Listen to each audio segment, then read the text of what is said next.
Hey, hello everyone out there. Um, Bill here, retired Sergeant Major. Haven't made a video in a while. Been busy doing a lot of other things and finally getting back around to it. So I had a viewer um, express to me that they like all my videos. They've listened to all of them. So um, please, please, please put a comment if you feel you have something to say to my videos. Like and subscribe if you feel like doing so. It just helps me to help you and move forward with doing more of this or less of this. So I've been retired now a little over a year. December of 2021 is when I officially retired, and I miss the soldiers, but I don't miss the challenges that resemble trying to nail jello to a wall. All right. Some of you can relate immediately to what I'm talking about. I had a friend posting about their upcoming AT, and I commented on their post saying how, yeah, I won't be waiting around for last minute orders this year. Ha ha, I'll be riding my motorcycle, to that effect. So I've kind of replaced AT actually with longer motorcycle rides, which has really brought great pleasure to my life. But I do miss the soldiers. Don't mistake that for it always being a great day to serve, a great day to wear the uniform, and so on and so forth. So the unit you're in is the best unit you've ever been in, and if it's not, it never will be. So you need to treat every situation, every unit with that mindset and that attitude. So beyond that, I think I'd like to discuss and go on about being a sergeant major. There's often a lot of times a picture we paint about ourselves or a picture that's painted for us about what it is to be a sergeant major slash command sergeant major. Differences wearing the wreath over the star, and the command sergeant major obviously has an additional broader responsibility as a senior enlisted advisor of the command level in which they work. So I want to start out with a few things. It's been said before that a sergeant major cannot have or is not allowed to have a bad day. I will tell you that that is unrealistic, and a sergeant major can absolutely have a bad day. It just depends on how they deal with that, and I'll give you some tips and advice on how to deal with that. So, start with emotional intelligence. Emotional intelligence is a very good tool out there to use to control your emotions, your behavior, and to tie things to facts versus necessarily beliefs that take us down, emotional roller coasters at times. And kind of knowing the right place, the right time, the right sequence to say things and do things. Everybody's watching the sergeant major, okay? Actually, at all your leadership levels, there often are many eyes on you, whether you realize this or not. Doesn't mean you have to be perfect. No, absolutely not. Does it mean you're going to be perfect? No, absolutely not. But just mind that, be mindful of that, and be mindful of who you complain to and when you complain. All right. So as a sergeant major, your peer group tends to minimize of who you can complain to, and it's political. So be cognizant in who you reach out to and complain to, or break down your barriers and walls to in confidence, that it doesn't come back to bite you. You can complain to your commander. You can complain to your senior rater, but keep in mind they do rate you. And again, it gets political. And if there's a conflict of interest or personalities per se, say you clash with them, obviously they're probably not going to be the first one that you go to really to vent or complain or air frustration. Um, you should be having a good time as well. Don't forget to have a good time. Don't forget to think about what got you there, what got you here as a leader, and what it is that drives you and motivates you to continue to serve in such capacity. You can't really complain a lot about petty stuff. The excuses tend to minimize more and more the higher you go. They just do.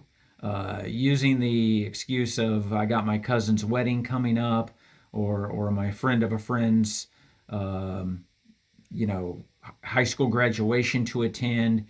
So I'm going to RST, or I'm going to be late to AT. Just doesn't look good, folks. It just doesn't. I rolled up to a range one time, and there was a command sergeant major jumped out of his vehicle in his civilian clothes, with his fatigues on hanger. And to me, it was a bad look. It just looked bad. Okay, now there's no regulation saying that he was wrong, but to me, it looks bad. When I roll out of the vehicle on a post, I want to roll out ready to go, man. Uniform on, you know, look the part, okay? What I would have done in that situation is stopped at a gas station. I know it sounds crazy. I would have done the Superman change. Bam, right place, right time, right uniform. That's me. Maybe that's just me. I don't know. But I'm always selective on when and where I wear civilian clothes. I want to show a softer side at times. I want to be personable.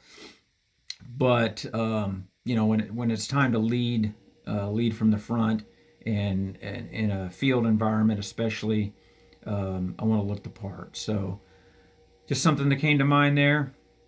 Um, think before you speak. Be informed versus just being emotional and passionate about what you're talking about.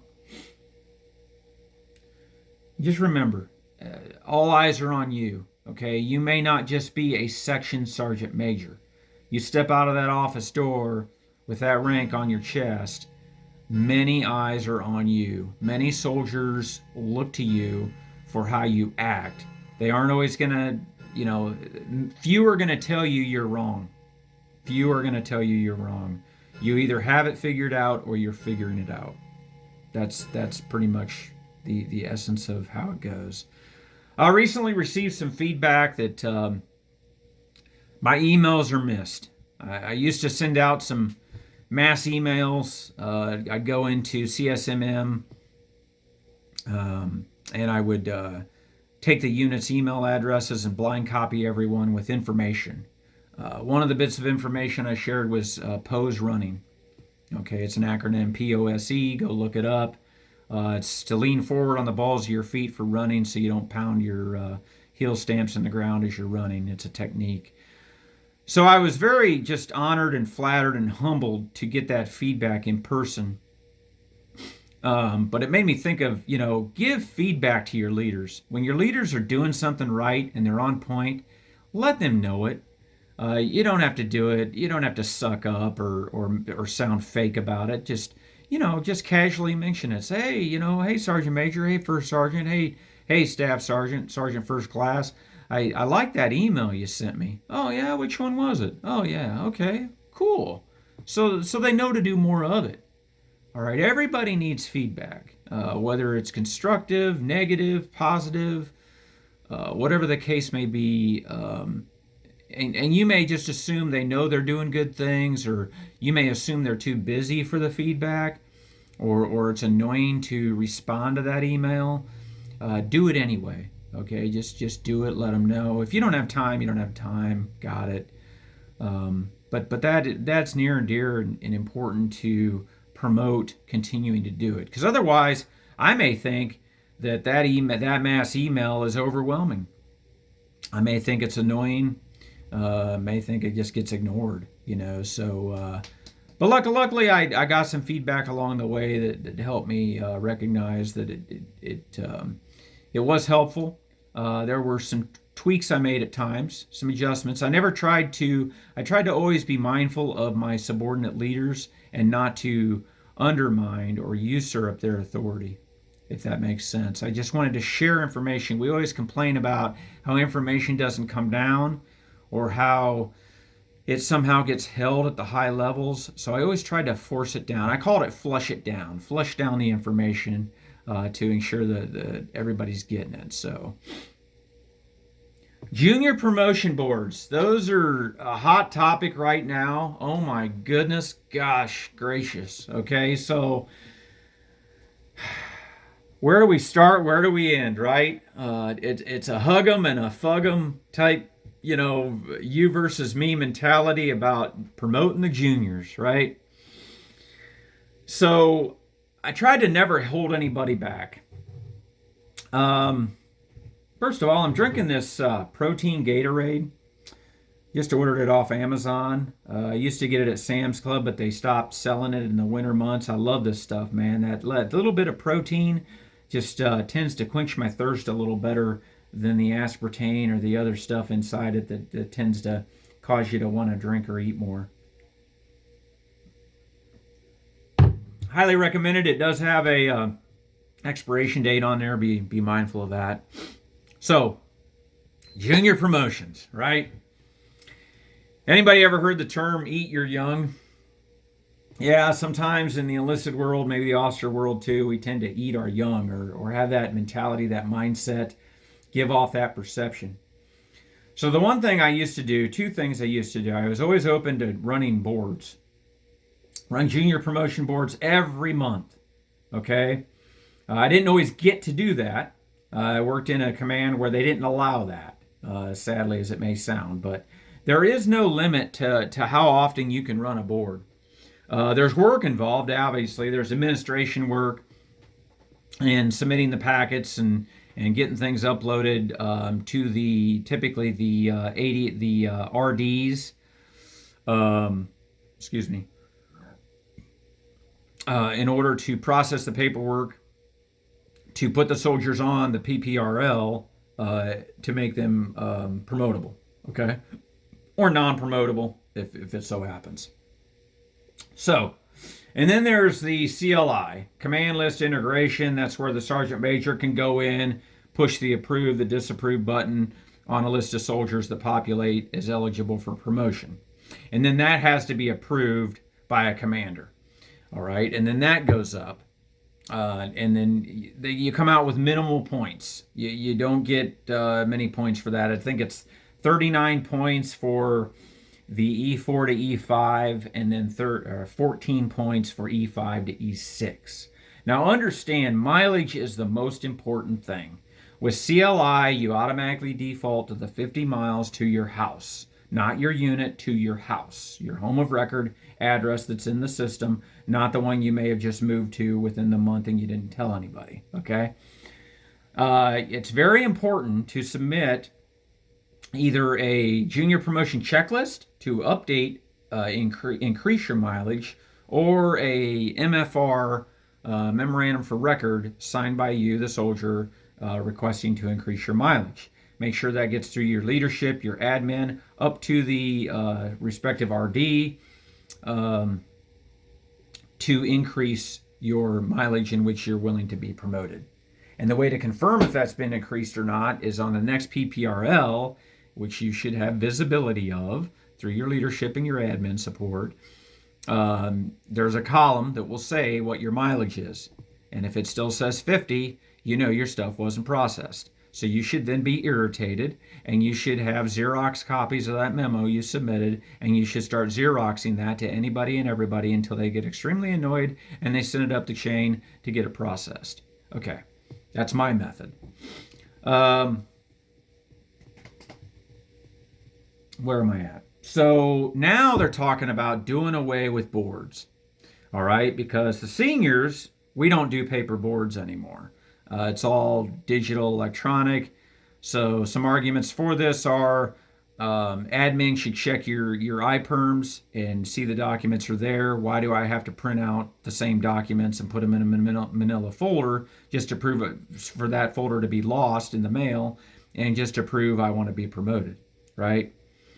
Arguments for and against this. There's arguments of, oh my gosh, we're doing away with another standard, and there's turds getting promoted and it's out of control, and there's just these soft soldiers don't deserve to be promoted.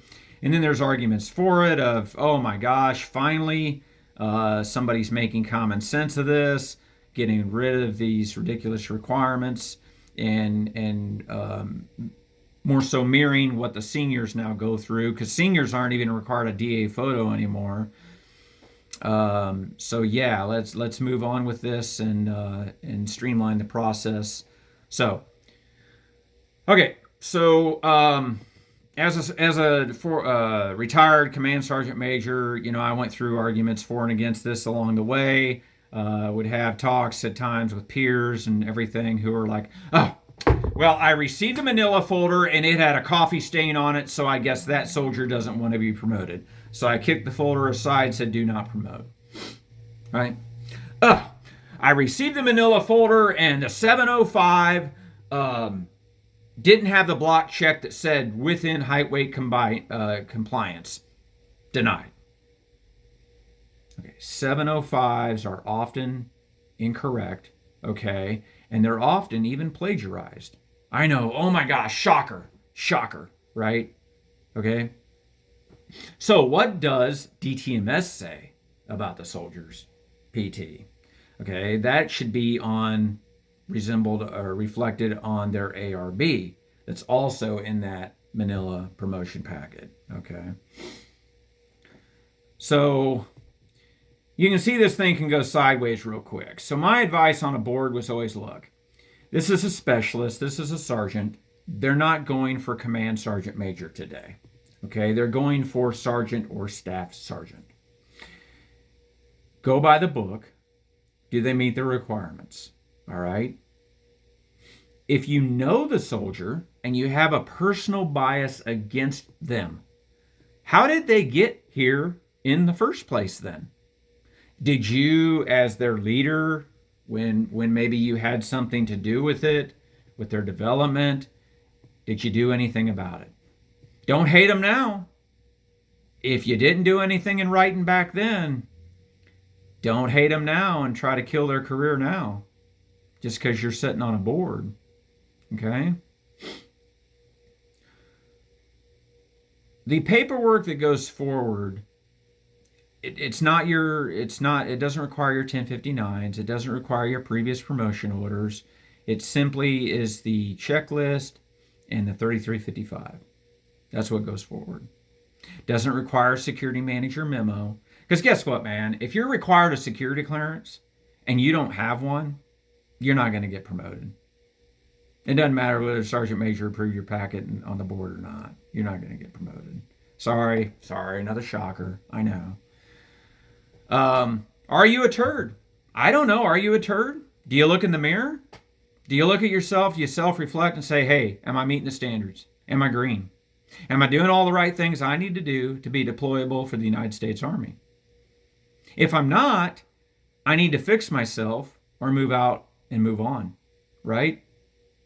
That's for you. You need to self-assess, okay? Are you a turd? Okay? Don't get your feelings hurt over that word. All right, I do it to myself. Am I a turd? Well, if I don't go get my HIV or my LHI or my COVID vaccination because the Army told me to, I'm a turd. Yep, I'm a turd. Okay? If I grow a beard and I'm unauthorized, I'm a turd.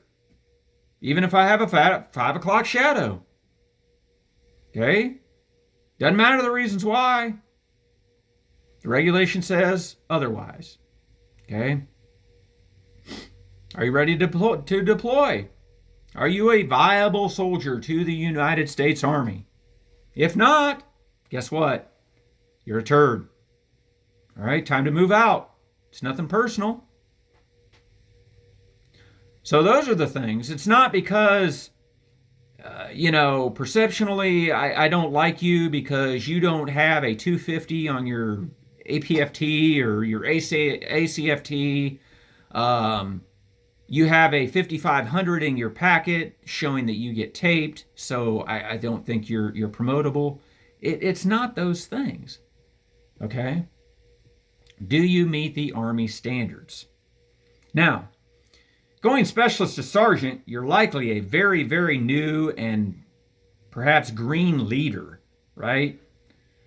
So I can't really, don't judge, if they're meeting the standards on paper, recommend them for promotion, right? So if we go to If we get away from the paper packets, the manila folder packets, and we just go off of the documents that are required to go forward, right?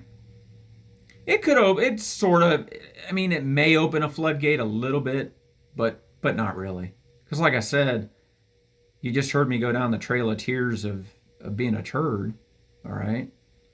I mean, why else do we force soldiers to do packets, right? And then there's the argument of, well, it's a soldier's responsibility. Well, how does a soldier go about getting a memo from the security manager showing they have a security clearance? Do you all know who your security manager in your unit is? I sure as hell didn't for a long, long time. Okay? And then how do you get a hold of that person and ensure they're going to do you a memo in a timely manner so you can meet the date requirement to submit for the next board, right? That's one thing. ARB, who's responsible to update your ARB? I don't know. Are you going to be able to do it yourself in IPSE? Maybe. I don't know enough about IPSE, but IPSE is not currently working right. So now what do we do? It's your admin, your full-time admin clerk's responsibility to, or your S1 to update your ARB.